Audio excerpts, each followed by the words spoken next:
Қайырлы күн, курс қатысушылары.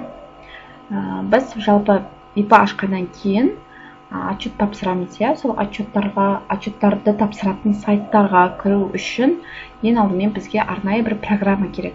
Ол программаның аты NCLayer деп аталады. NCLayer программасын біз pk.gov.kz сайтынан жүктеп аламыз. Қараңыздар, міне осы сайтқа кіргеннен кейін NCLayer деген значок шығады. Жазу шығады. Немесе былай іздесеңіздер болады. Мысалы Google-ға NCLayer деп жазғаннан кейін міне өзі pk.gov.kz-ті көрсетіп тұрады ең бірінші. Соны басасыздар үстінен. Мінекей NCLayer программасы шықты. Осы программаны жүктеу үшін қараңыздар, түрлері бар, иә? Қайсысы сізге келеді? Бұны біз қалай анықтаймыз? Өзіңіздің компьютеріңіздің свойствосына кіресіздер. Яғни міне компьютерге басасыздар, свойства системы. Тип система сізде 64 разрядтық операционный система деп тұр. Міне қараңыздар, иә? 64 разрядтық операциялық жүйе, яғни. Мінекей сізде 32 болуы мүмкін, немесе 64 болуы мүмкін. В основном осы екеуі болады. Менде 64, осыны үстінен басасыздар, и сізде бұл программа жүктеледі. Менде бұл программа жүктеліп тұрғаннан кейін мен бұның үстінен баспай қояйын, бірақ сіз өздеріңіз жүктеп аласыздар.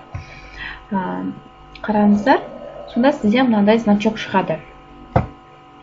Немесе астында да, қыздар, міне компьютердің аст жағында осындай значок шығып тұру керек сізде. Яғни NCLayer-ның значогы. Енді біз жаңағы осы NCLayer-да модульді установить етеміз. Қалай установить етеміз? Яғни мана отчет тапсыратын сайтқа кіру үшін біз арнайы модульді установить етіп аламыз. Осы значокқа барып, мышканың оң жағын басасыздар. Осы жерде управление модулями деген тұрады. Осы управление модулями басқан кезде сізде мынандай модульдердің списогі шығады.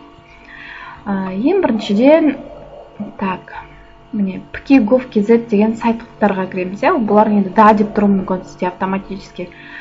Біз ең біріншіден мінекей қараңыздар, модуль КМП деген тұрады. Модуль кабинет налогоплательщика, яғни.